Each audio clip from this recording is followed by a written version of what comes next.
ওরে আমার বান্দা, সেই কিয়ামতের দিন কেমন অবস্থা হবে আল্লাহ তাআলা বলছেন, ইয়াউমা ইয়াফিরুল মারউ মিন আখিহি।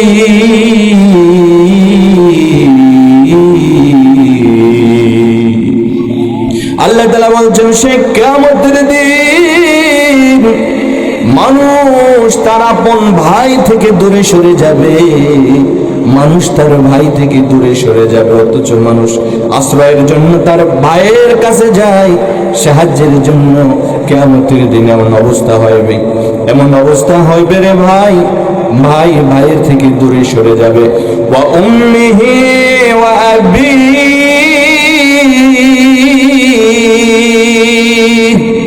আল্লাহ তাআলা বলছেন সেই দিন মানুষ তার বাবা থেকে পলায়ন করবে, মানুষ তার মা থেকে পলায়ন করবে, অথচ যে আশ্রয়ের নিরাপদ আশ্রয় স্থান, যাকে যেই বাবাকে আমরা মনে করি, যে মাকে মনে করি, সেই মা বাবা থেকে সন্তান পলায়ন করবে।